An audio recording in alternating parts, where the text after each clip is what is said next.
Oh ya. Baik, Bapak Ibu sekalian, Assalamualaikum warahmatullahi wabarakatuh. Selamat pagi semuanya.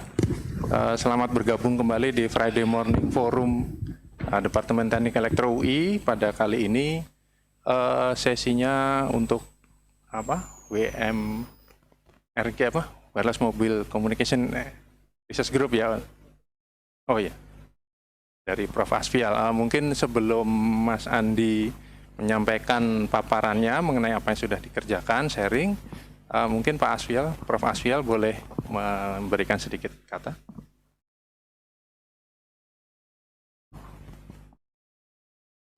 Ya, terima kasih Bapak Moderator. Assalamualaikum warahmatullahi wabarakatuh. Selamat pagi, salam sehat, salam sejahtera buat kita semua. Di hari Jumat hari ini giliran kembali Mobile Network Research Center yang ada di Departemen Elektro ya untuk memberikan sharing kepada mahasiswa di acara Friday morning ini. Mudah-mudahan dari apa yang nanti akan disampaikan oleh narasumber ya itu membuka wawasan kita. Mungkin saya memperkenalkan ini narasumber kita. Ini saudara Andi Oktarian ya.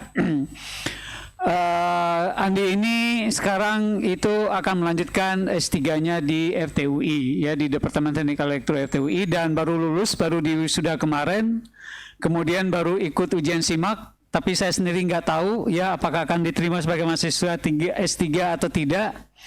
Tetapi dia punya komitmen untuk terus melanjutkan S3 gitu. Nah, jadi apa yang hari ini akan disampaikan itu adalah hasil risetnya di S2 kemarin di Manajemen Telekomunikasi Departemen Teknik Elektro FTUI. Dan saudara Andi ini juga sudah punya satu jurnal paper ya yang sudah dipublikasikan, yang merupakan salah satu syarat ya untuk bisa lulus S2 di Departemen Teknik Elektro FTUI. Nah, topik ini cukup menarik ya, dan ini akan dilanjutkan juga topik ini untuk di penelitian S3-nya. Tetapi memang lebih dalam ya, karena untuk S3-nya saya mintanya itu adalah pemodelan dari metode ya untuk konvergensinya itu seperti apa ya, yang berbasis kepada teknologi convergence gitu. Nah, silakan nanti ya para mahasiswa S3 ya, mungkin ada juga mahasiswa S2 atau S1 yang hadir di ruangan ini ya, silakan nanti kalau ada yang ingin ditanyakan dielaborasi kepada saudara Andi ini. Mudah-mudahan apa yang disampaikan ini bermanfaat ya untuk menambah wawasan kita, menambah knowledge kita juga.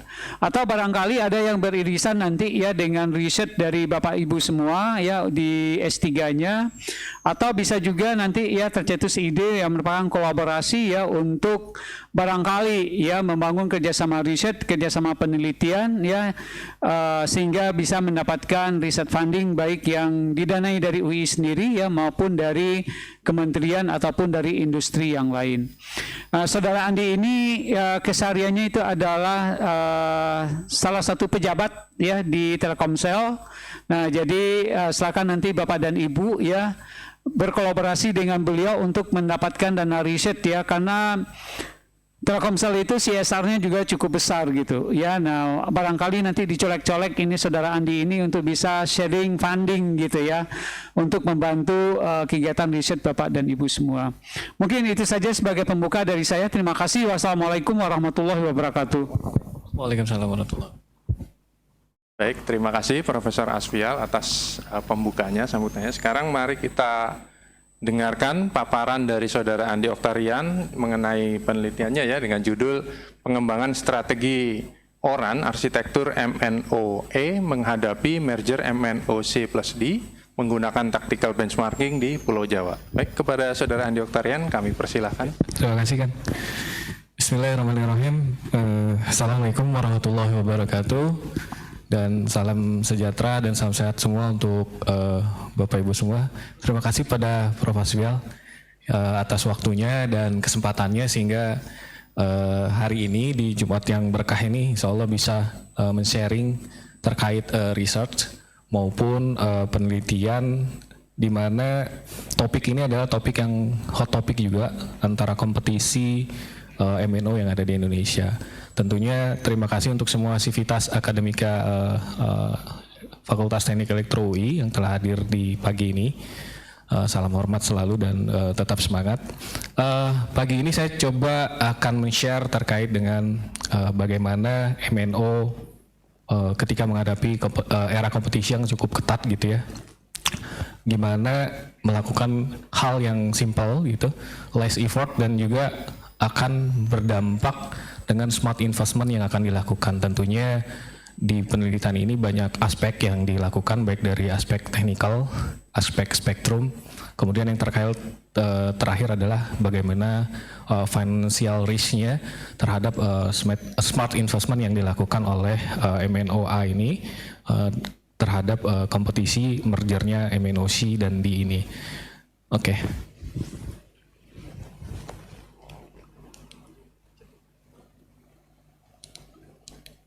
Nah, di hari ini ada beberapa outline yang akan saya sampaikan terkait dengan latar belakangnya, rumusan masalahnya, dan bagaimana manfaat dan tujuan penelitian ini, state of the art-nya sendiri terhadap pemodelan yang dilakukan di dalam riset ini, kemudian sedikit overview terkait dengan open run maupun yang telah dicoba di testbed kita gitu ya, untuk case-case solusi smart investment maupun simplifikasi terkait dengan implementasi open run.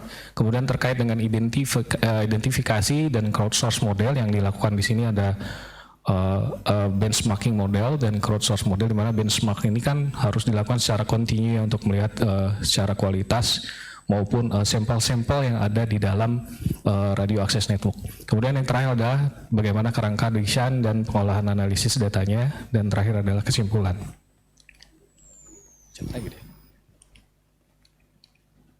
Nah, seperti yang disampaikan di depan tadi, ini adalah peta kompetisi di Pulau Jawa ya.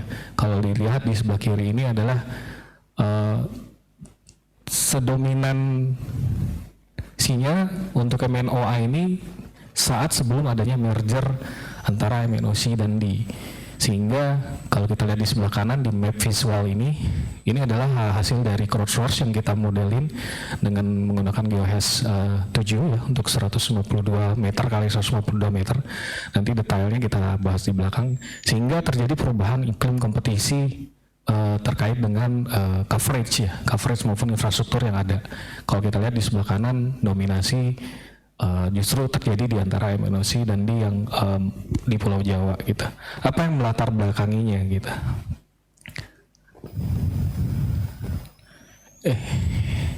Yang pertama adalah pertumbuhan sektor TIK masih primadona. Ini salah satu penyebab kompetisi yang semakin ketat ya, di mana growth PDP kita untuk TIK itu dalam 5 tahun terakhir gitu masih cukup baik di antara 3,69%.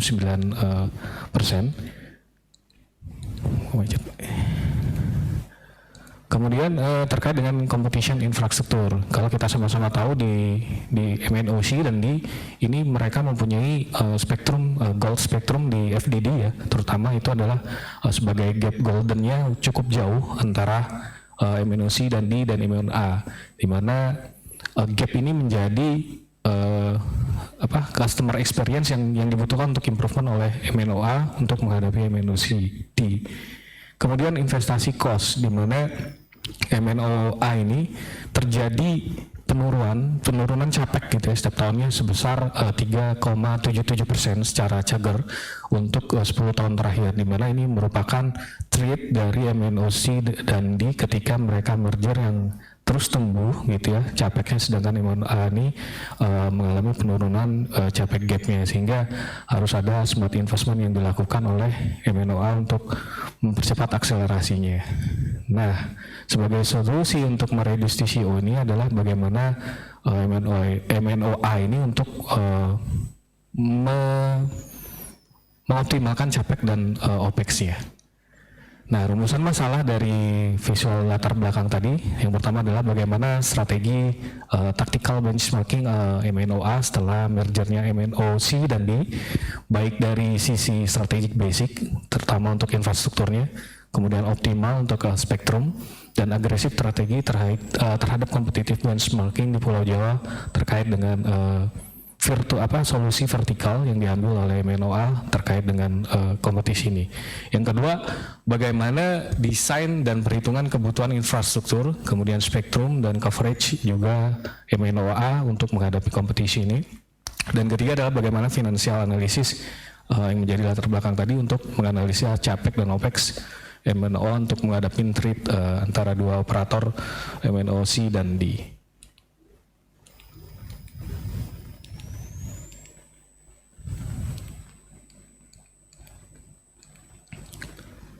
Dan adapun dari manfaat penelitian ini dari sisi bisnis ya, terutama untuk di sektor telekomunikasi, diharapkan bahwa MNOA ini dapat melakukan dan mengoptimalisasikan strategi berdasarkan skenario dari sisi network gitu ya, merupakan dampak dari merger dua operator ini, baik dari sisi spektrum yang tadi adalah gap golden spectrum di FDD, kemudian infrastruktur jaringan dan coverage jaringan. Kemudian dari sisi akademis diharapkan penelitian ini mampu menjadi acuan bagi permasalahan yang serupa untuk metodologi penelitian di kemudian harinya. Kemudian untuk tujuan penelitian ini adalah kita sama-sama tahu bahwa strategi vertikalnya adalah melakukan desain orang untuk arsitektur dan tactical benchmarking, dampak dari merger MNOC dan D, kemudian untuk mengamankan dari sisi bisnis sehingga akan didapatkan langkah strategis apa yang harus dilakukan MNOA untuk menghadapi trade ini.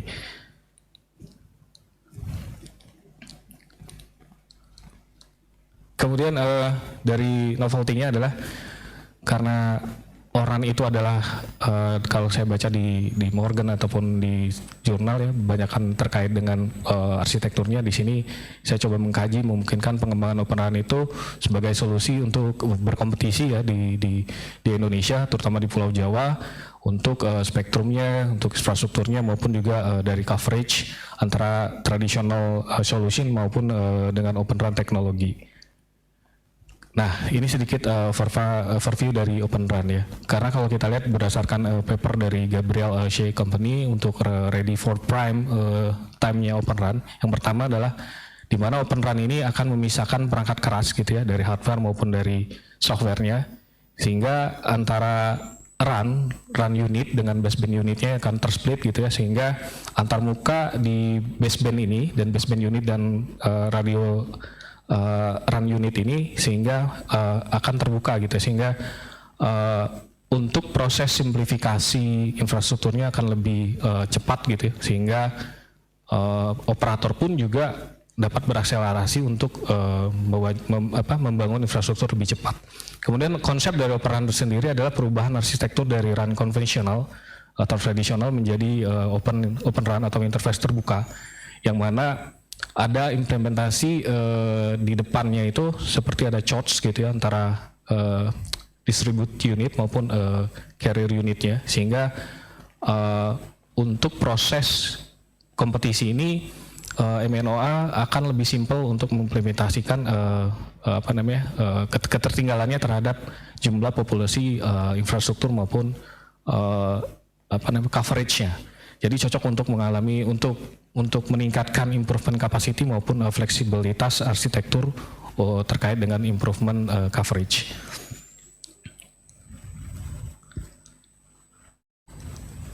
Nah, ilustrasi sedikit terkait dengan arsitektur ya. Ini kalau kita lihat di sini ada traditional RAN, di mana di sini masih ada baseband-nya ya.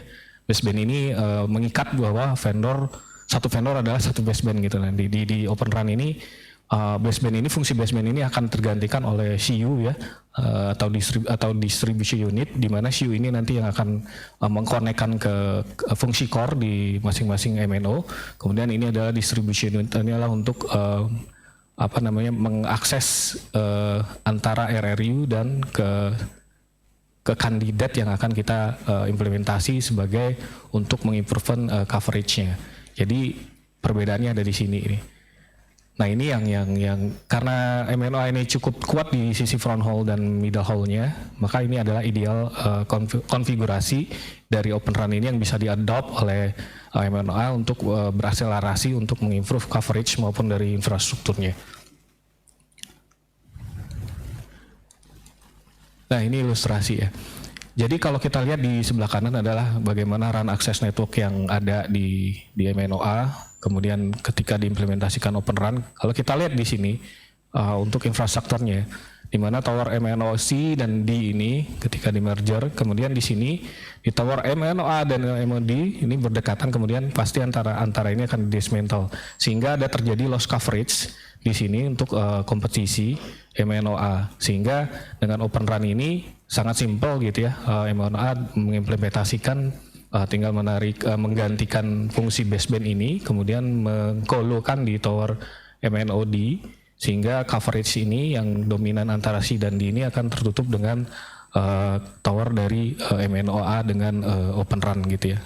Kemudian kalau kita lihat di sini juga bagaimana di DU dan CU ini juga cukup murah ya komparasi harganya dibandingkan dengan harus menginvestasi baseband gitu ya dengan satu kesatuan unit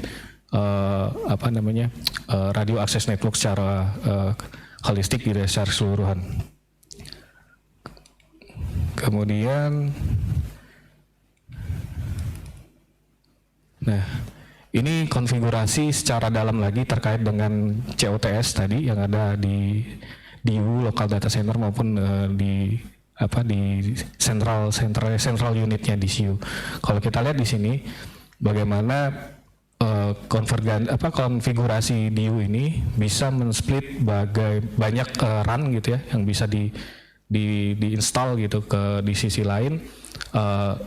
Kebutuhan ini sangat baik sehingga coverage hole yang ada di sisi MNOA terhadap kompetisi antara MNOC dan D ini bisa ditutupi dengan simpel gitu ya dan less effort untuk memperpendek jarak gap yang ada dari sisi infrastruktur gitu. Sehingga kalau kita lihat dengan ORAN ini akselerasi yang ada di MNOA ini untuk mengejar dari coverage yang ada di merger antara MNOC dan D ini akan lebih cepat gitu ya untuk mengimplementasikannya. Karena kalau kita lihat dengan mengganti baseband dan dengan DU dan CU ini akan lebih efektif sebagai smart investment yang dilakukan oleh MNOA. Macet lagi nih. Nah, bagaimana sih pemodelan dari technical benchmarkingnya? Pertama, kalau kita sama-sama tahu di benchmarking model itu ada 3 strategi ya. Yang pertama adalah basic strategi, kemudian optimal strategi. Benchmarking ini tentunya adalah salah satu cara yang dilakukan untuk memonitor perkembangan pergerakan gitu ya secara kontinu, di mana benchmarking ini menjadi data source gitu, bagaimana MNOA untuk melakukan strategi improvement sehingga dapat win lah di era kompetisi terutama di Pulau Jawa.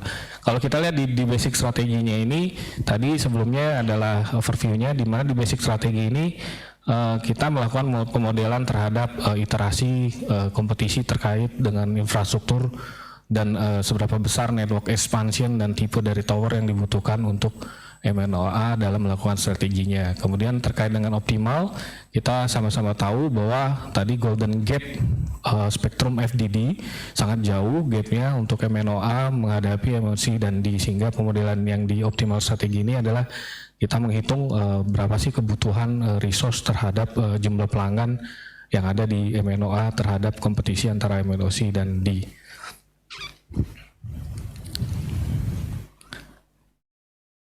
Kemudian terkait dengan agresif strategi ini gimana pemodelan yang dilakukan bahwa dengan kompetitif benchmark itu gitu kita bisa melahirkan konvergensi teknologi terkait dengan Open RAN sendiri, sehingga prosesnya itu simple dan lebih cenderung fleksibel sehingga dapat mengefisiensi dari sisi smart investment yang dilakukan oleh MNOA untuk kompetisi ini.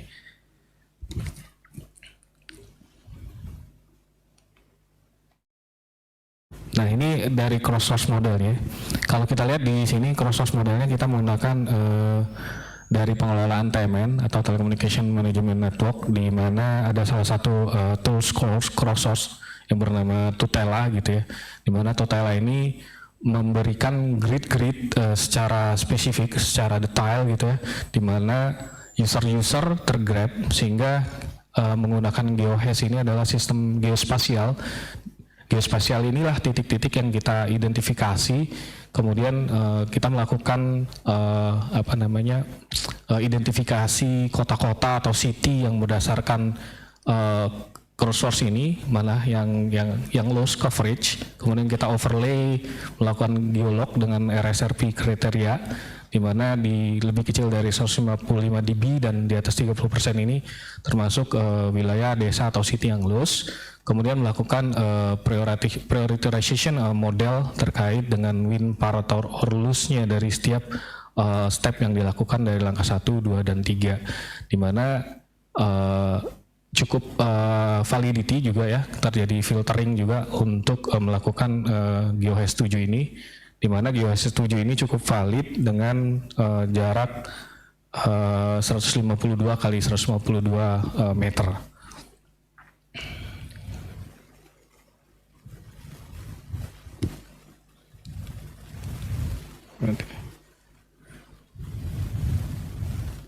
Oke, nah ini untuk kerangka penelitian mungkin saya skip aja ya, hampir sama, melakukan define research problem, kemudian formulasi hipotesa yang sebelumnya, kemudian akhirnya akan menimbulkan rekomendasi terhadap penelitian ini. Nah, dari modeling dan kerangka penelitian saya menggunakan desain penelitian untuk assessment ya, bagaimana sih melakukan solution strateginya berdasarkan assessment Cambridge Communication, di mana yang pertama adalah arsitekturan menjadi langkah awal untuk mendesain penelitian ini, kemudian hardware vendor maupun baseband dan RF-nya yang tadi juga yang pertama, kemudian terkait dengan bisnis performance-nya, terkait dengan revenue, capex dan opex, dan itu menjadi satu bundle untuk mengimplementasikan bagaimana orang ini apakah dia akan lebih fleksibel, kemudian lebih juga smart investment, dan juga akan menjadi solusi yang baik gitu ya. Kemudian yang terakhir adalah inputan dari financial performance terkait dengan IRR, NPV dan BCP, sehingga N-nya adalah solution strategi untuk for winning yang lebih fleksibel dan less effort gitu ya.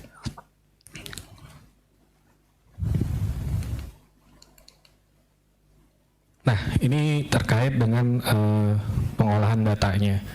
Data yang kita dapat dari grid tadi kita olah melalui Google BigQuery. Jadi kita akan mendapatkan dua data processing dan untuk visualisasi pemetaan yang menjadi latar belakang yang di slide awal tadi. Nah, kalau kita lihat hasil dari pengolahan data grid GeoHash 7 ini, di mana dari 119 kota yang ada di Jawa gitu ya, terdapat ternyata ada 50.738 grid, di mana kalau kita lihat dari semua region ini terjadi pergerakan gitu ya, di mana terutama untuk di sentral Jabotabek gitu yang awalnya MNOA ada 5 menang gitu, di sini belum ada 1. Ini bergerak menjadi 1 dan terjadi perubahan pergerakan coverage maupun infrastruktur yang ada di region terutama di Pulau Jawa ya. Terutama untuk di Jateng DIY juga di sini yang awalnya coverage sebelum merger itu jauh dominan di angka 29 city, drop menjadi 90 city sedangkan MLCC, dan itu improve dari 11 city yang dominan menjadi 30 city dominan untuk coverage maupun infrastrukturnya.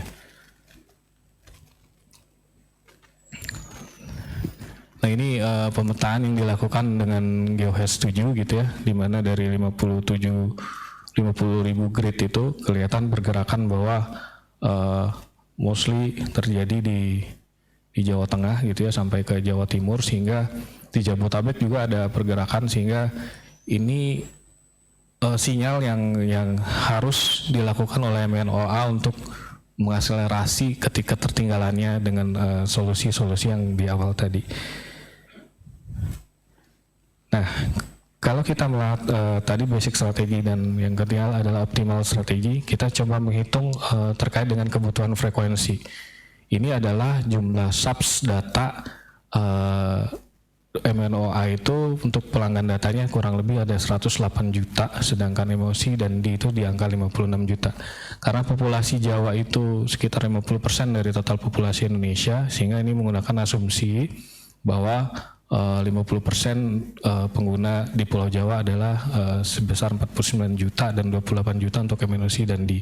Kita mengacu pada persamaan di Holma Toskala 2011 ya untuk menghitung kebutuhan frekuensi ini. Kalau kita lihat dengan user data rate ya, ini untuk yang 1,5 Mbps, 10 Mbps dengan overbooking atau overhead 85% dan max load-nya juga 85%. Jadi kalau kita lihat di sini MNOA ini kalau dengan apa namanya, dengan spektrum yang ada sekarang itu masih banyak gapnya gitu. Sedangkan di MNOC dan dengan 15 Mbps aja dia udah kelebihan sebesar 36,3 MHz gitu ya. Dengan jumlah frekuensi yang sekarang di 145 MHz itu dia concurrent user dengan bersamaan itu bisa menghasilkan speed 2 Mbps, sedangkan MNOC dan D ini masih di bawah, lebih kecil dari 1,5 Mbps. Nah ini adalah optimal strategi yang perlu dilakukan juga terkait dengan apa namanya infrastruktur maupun dengan arsitektur Open RAN ini, sehingga bisa mendobrak gap yang ada gitu ya, sehingga masih banyak kekurangan frekuensi yang ada. Kalau kita lihat dengan target yang ada di operator ini sendiri sebesar 5 Mbps, itu membutuhkan gap kurang lebih sekitar 300 MHz untuk kebutuhan ideally untuk user data rate guaranteed throughput secara concurrent user.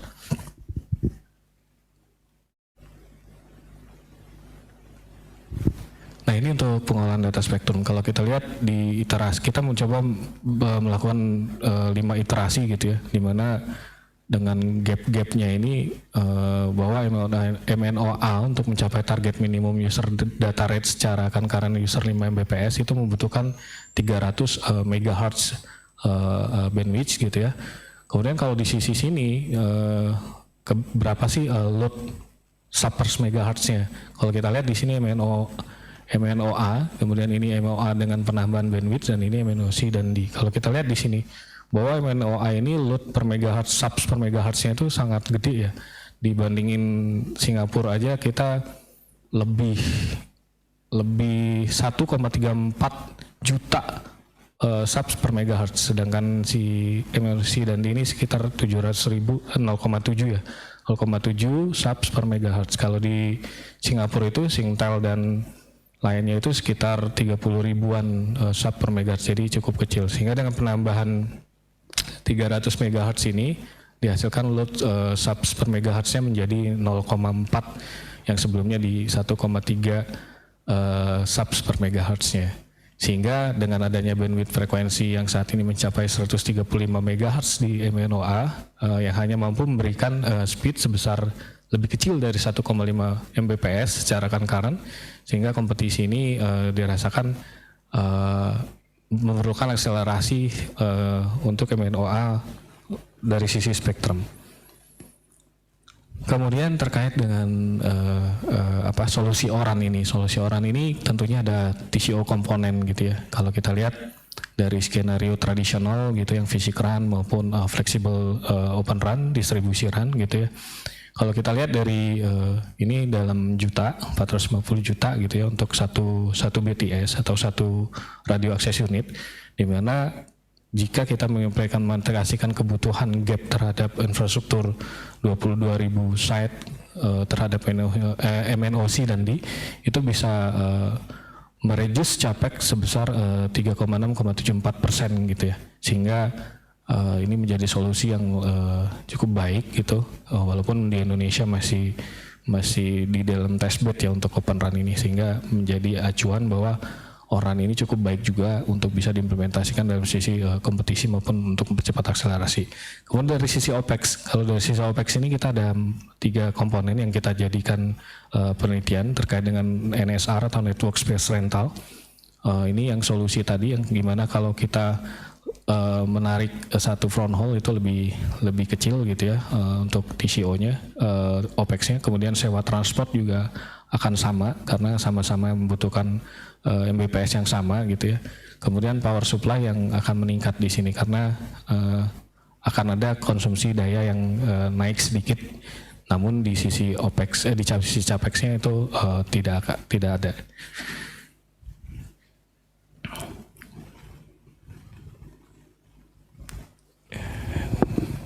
Ini terkait kita jam langsung ke finansial ya. Kalau kita lihat dari analisis data untuk analisis finansial, ini untuk tradisional solusi itu NPV-nya sebesar 4,6 poin gitu ya, dan IRR-nya di 75%, sedangkan benefit cost ratio-nya 4,48. Di sini kita menggunakan diskon rate 3,75% gitu untuk 10 tahun. Nah kalau kita lihat tradisional ini dibandingkan dengan Oran teknologi gitu ya, menjadi vertical solution ini masih di bawah IRR-nya masih cukup baik, namun dari sisi BCR-nya masih sangat kecil gitu ya, benefit cost ratio-nya. Kalau kita bandingkan dengan Open Run itu cukup baik gitu ya, dimana Open Run ini akan memberikan benefit 6,8 poin atau lebih besar 37% dari Open Run dibandingkan dengan traditional run.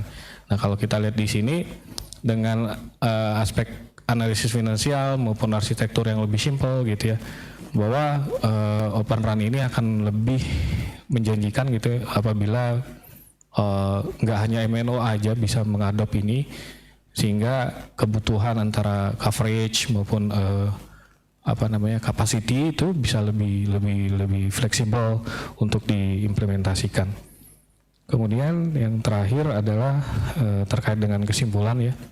Kesimpulan dari ini semua adalah bagaimana strategi basicnya, strategi optimalnya, dan strategi agresifnya. Kalau dilihat tadi strategi basicnya, kalau kita lihat dengan GeoHash 7 di 152 kali 125 meter, di mana dari total 57 grid ini dominan MNOA ini tergerus ya gitu, menurun sebesar 26,89% secara grid, cukup banyak gitu ya.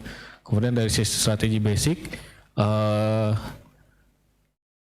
dengan mengkonsolidasikan semua sumber daya existing yang ada, Oran ini menjadi salah satu strategi yang bisa meningkatkan efisiensi dan efektivitas CAPEX maupun coverage akselerasi yang dilakukan oleh MNOA. Kemudian terkait dengan strategi optimal juga bagaimana kebutuhan spektrum terkait dengan konsolidasi bersama regulatori gitu ya, regulator untuk kebutuhan low band, karena gap di golden spectrum di FDD low band cukup dominan gitu ya antara MNOC dan di setelah merger itu sangat besar gitu ya gapnya. Kemudian terkait dengan strategi agresif, bagaimana mengkonsolidasikan konvergensinya gitu ya, dimana dengan konvergensi teknologi ini dan network konvergensi terkait dengan Open Run akan lebih sederhana dengan low TCO cost gitu. Terakhir, berdasarkan gap yang ada, didapat gap 2000 site ya, sehingga MNOA menjadi tidak dominan dalam kualitas sinyal jangkauan layanan.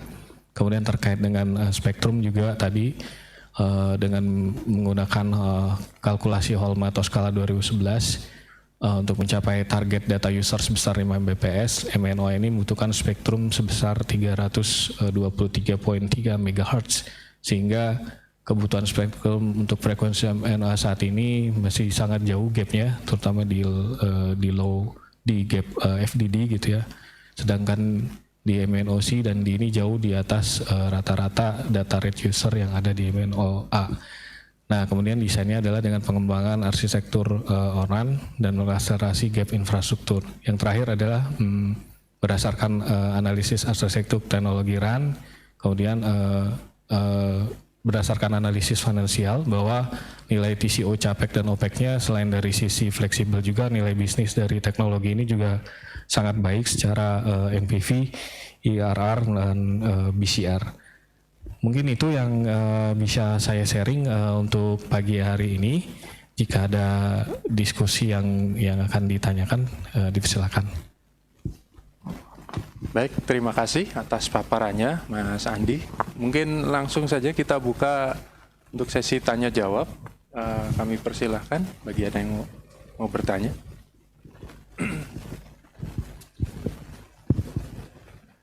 Oh ya, yang di depan ya.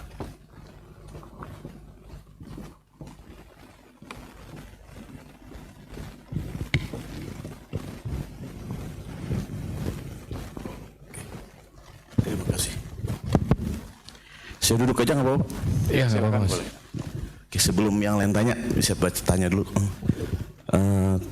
Terima kasih. Nama saya Nik Hambali. Saya mahasiswa S2 Mantel, semester 2. Pertanyaan saya yaitu terkait masalah novelty. Jadi dari ketika ini dibuat dan ketika ini sudah proses pengajuan jurnal gitu ya. Kalau saya lihat kan ini temanya terkait lebih ke manajemen begitu ya. Nah, ketika mengajukan pengajuan ke jurnal gitu, apakah ada masalah challenging yang cukup complicated terkait masalah novelty dan lain sebagainya gitu? Karena terkait merger kan kalau di kita sudah beberapa kali ya, seperti Axis dan Excel, mungkin di luar negeri juga sering gitu. Nah, saya lebih mau informasi terkait novelty sama challenge ketika submit ke jurnal, apakah ada kendala atau hard question mungkin dari PIC jurnal atau publisher gitu. Itu aja kira-kira. Terima kasih. Oke, terima kasih Mas. Salam kenal Mas dari Andi. Nah, kalau terkait dengan novelty gitu ya, kalau kita sama-sama tahu proses merger di Indonesia itu kan sebenarnya udah dari tahun 98 juga ya, kalau nggak salah, dari akuisisinya Mobile X gitu ya. Kemudian Indosat dengan Satelindo apa namanya yang AM2 ya, AM2, kemudian juga Axis dengan XL gitu ya. Itu kan merger yang tidak membawakan dampak gitu. Jadi ketika dievaluasi pun itu tidak ada suatu hal yang membawa dampak kompetisi di MNO di Indonesia. Yang pertama karena spektrum frekuensi yang merger yang dilakukan itu juga hanya merger vertikal gitu ya, merger horizontal antar sesama unitnya. Kalau ini kan Indosat dan IOH ini kan beda ya, beda segmennya. Jadi ketika saya submit ini pun juga dianggap suatu hal yang baru karena berdampak pada kompetisi yang sangat tight gitu ya, terutama dari infrastruktur maupun spektrum gap di FDD-nya. Kalau kemarin kayak Indosat dan AM2 itu jauh gitu ya, karena frekuensinya yang satu di CDMA, yang satu di ISM. Begitu juga Axis dengan XL gitu ya, itu juga beda case.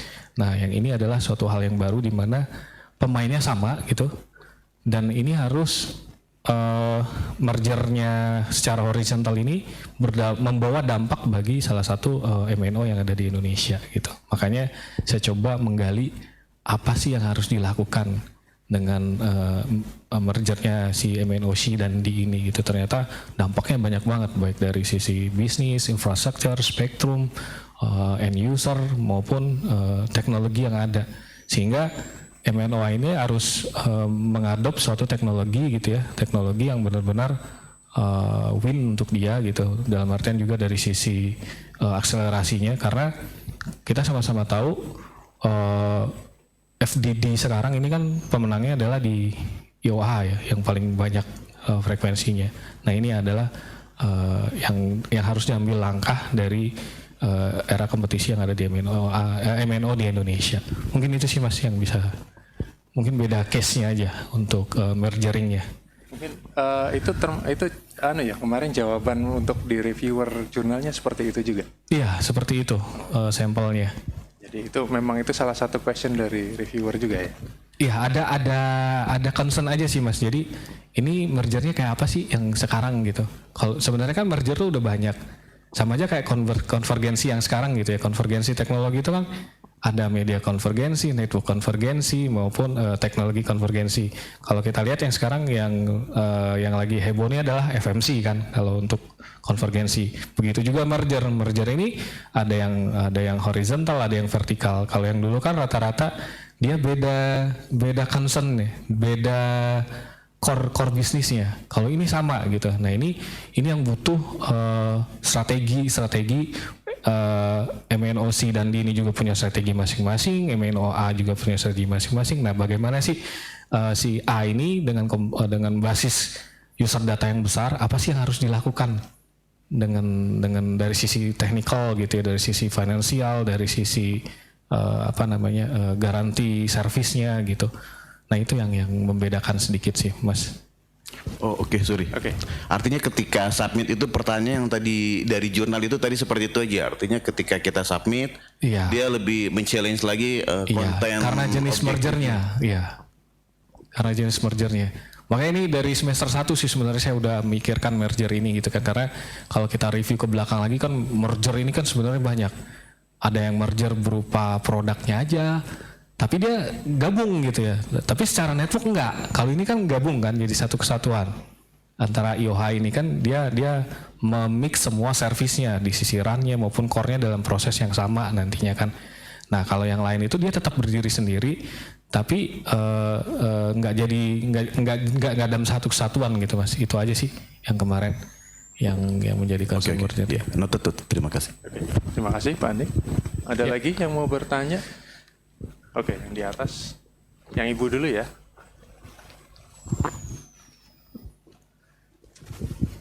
Lebih banyak bertanya lebih asik nih. Iya betul. Assalamualaikum warahmatullahi wabarakatuh. Waalaikumsalam warahmatullahi wabarakatuh. Perkenalkan, nama saya Sinta Novanana, Pak Andi. Oke ya.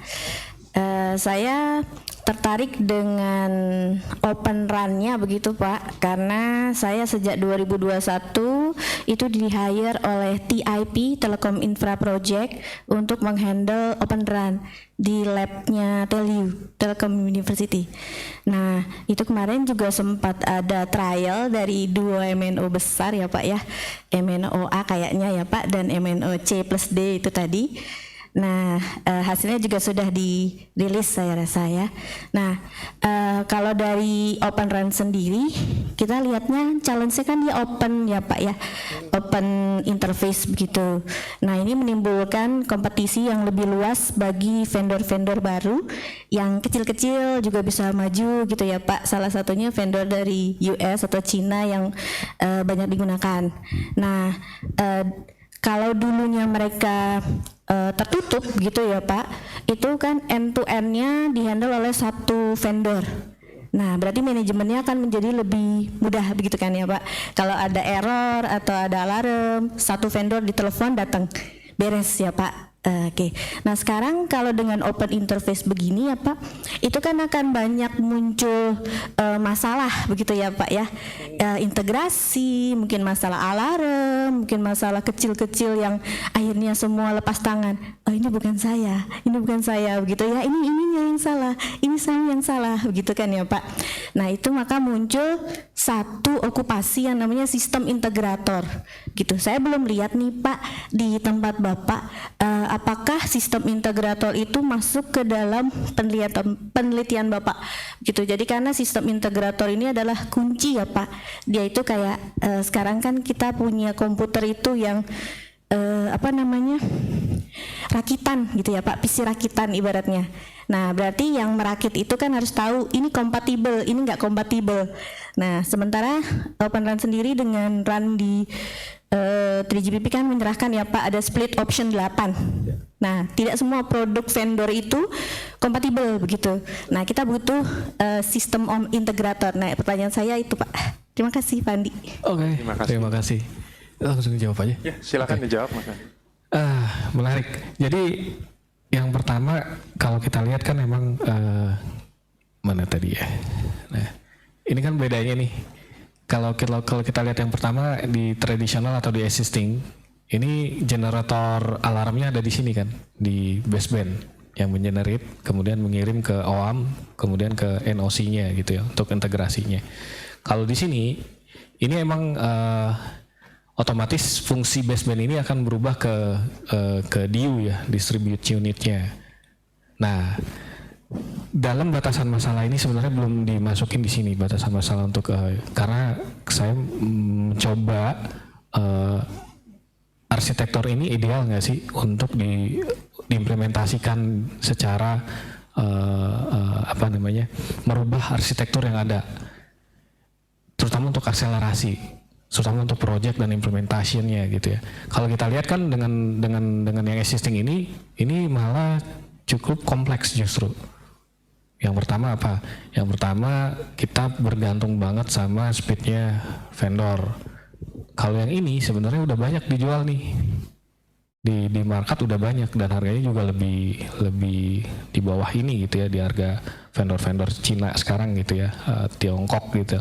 Kalau ini dia lebih simple dan jika pun ada kerusakan juga akan lebih minim gitu ya. Kalau lihat dari OPEX tadi ya, terlihat kan bahwa di OPEX itu cuma network space rentalnya aja yang sama, tapi kalau dari sisi maintenance untuk ininya jauh lebih kecil.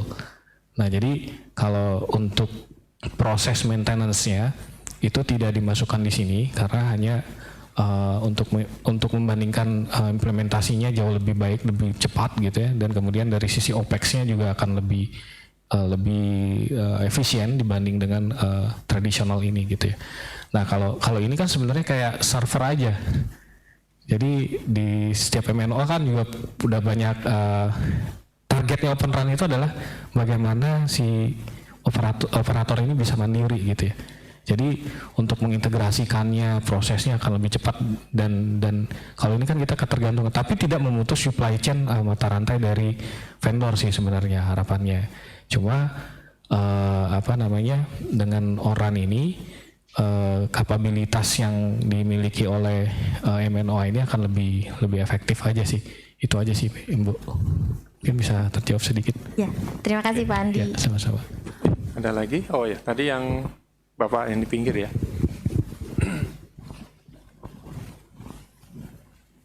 Ya, silakan Mas Kompiang. Sahabat. Selamat siang. Terima kasih Pak Andi. Ya, kebetulan saya jadi satu angkatan magisternya dengan Pak Andi. Pak Andi, Open RAN ini memang sangat menarik ya, dan kita sudah tahu ini udah mulai tahun berapa ya, mungkin udah 5 tahun yang lalu ya menjadi suatu pembicaraan lah.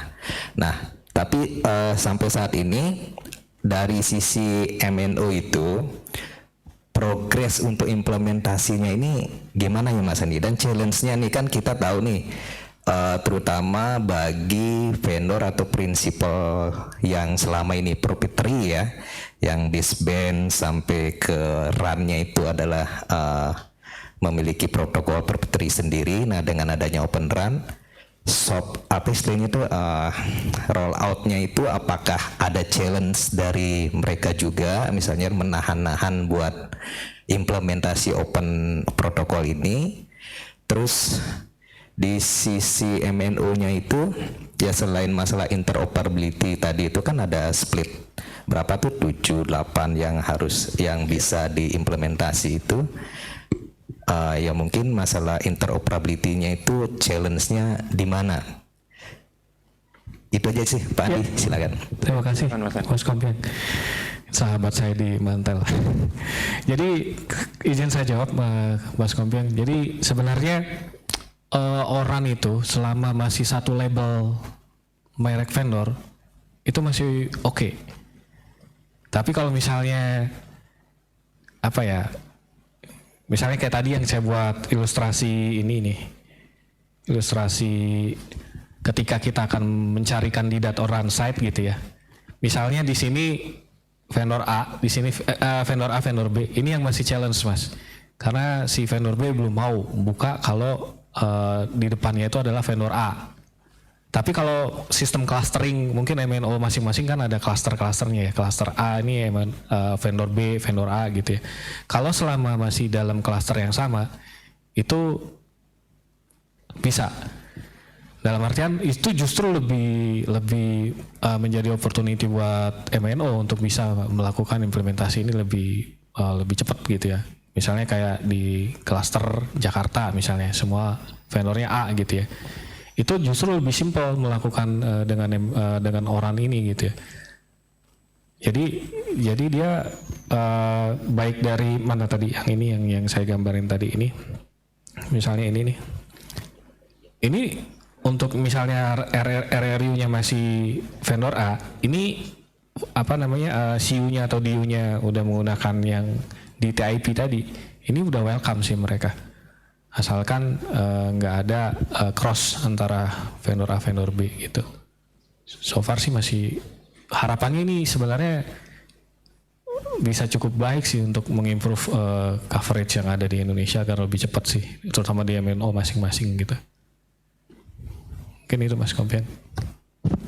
Baik, makasih Pak Andi. Ya, sama-sama. Terima kasih Mas. Ada lagi mungkin yang mau bertanya? Oke, yang di... Oh iya. Selamat bergabung Pak Arief dan Prof. Hari, saya baru lihat.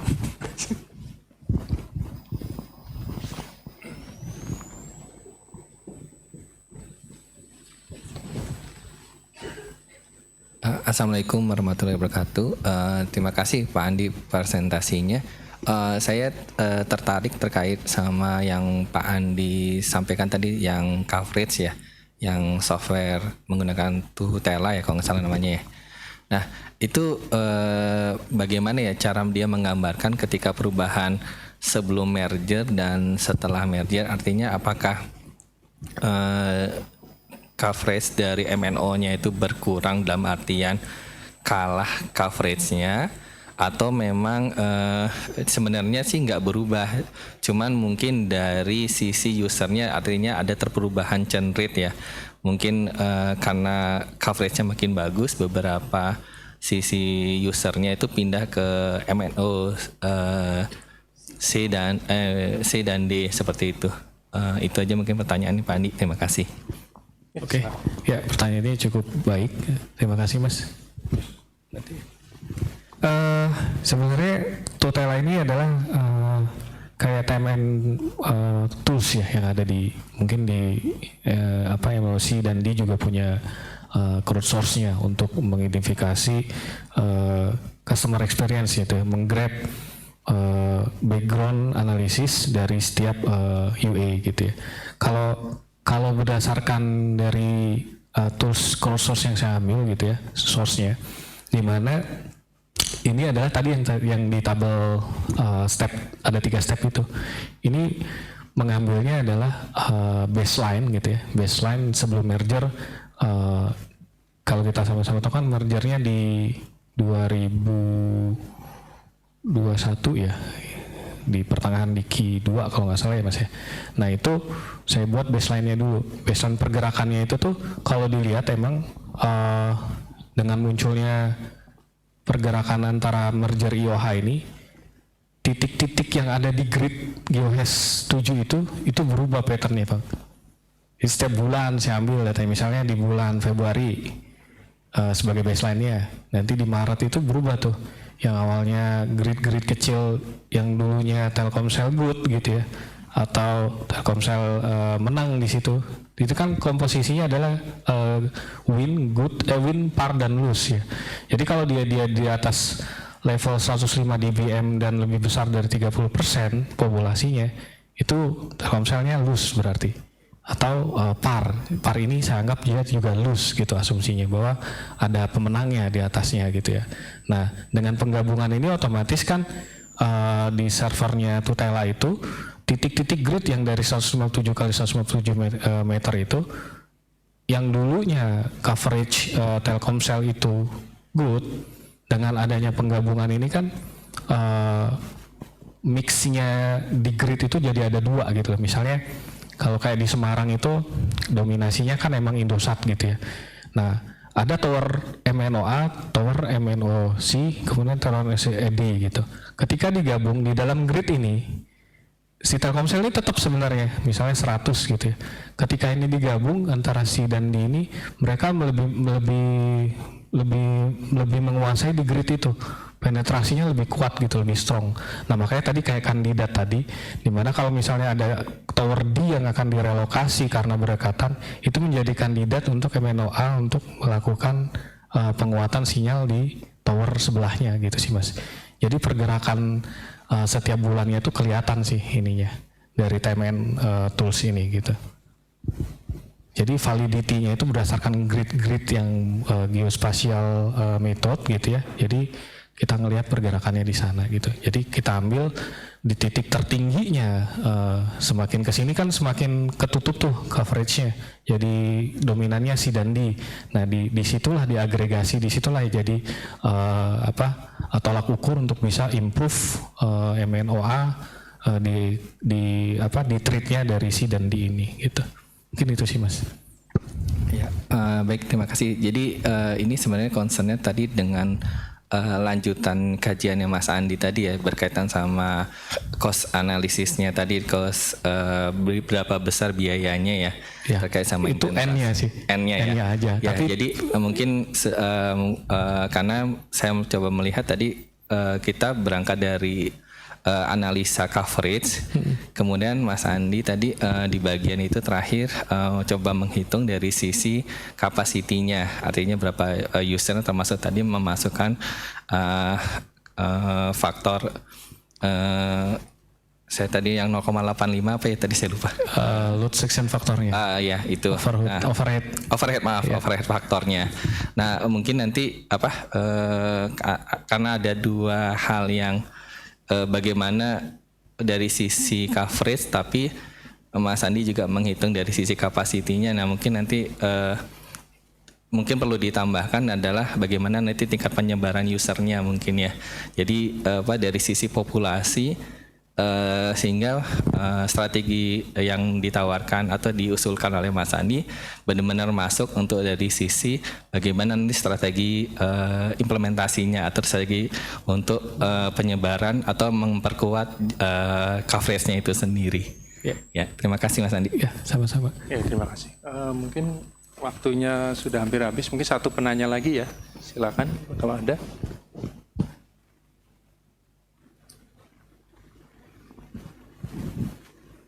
Masih ada yang ingin mengajukan pertanyaan lagi? Sebenarnya saya dari tadi penasaran. Disebutnya MNOA sama C plus D ya. Saya penasaran B-nya itu kemana? B-nya itu yang DSS kan, yang menganut sistem dynamic spectrum sharing. Jadi dia hanya satu itu aja. Oke. Baik, masih ada lagi yang ingin bertanya? Last call. Kalau tidak ada berarti mungkin sesi Friday Morning Forum dari Mas Andi ini kita tutup sampai di sini. Kita beri aplaus untuk Mas Andi. Terima kasih, selamat. Ya, terima kasih Kang. Ya, alhamdulillah terima kasih kepada teman-teman semua dan Sivitas Akademika FTUI. Semoga bermanfaat. Jika ada diskusi lagi, welcome. Saya 24 jam kali 7. Kita bisa kumpul bareng sama-sama paguyuban pencinta teknologi terlokasi. Sekian, terima kasih. Wassalamualaikum warahmatullahi wabarakatuh dan salam sehat semua. Oke, baik, terima kasih. Sesinya saya kembalikan ke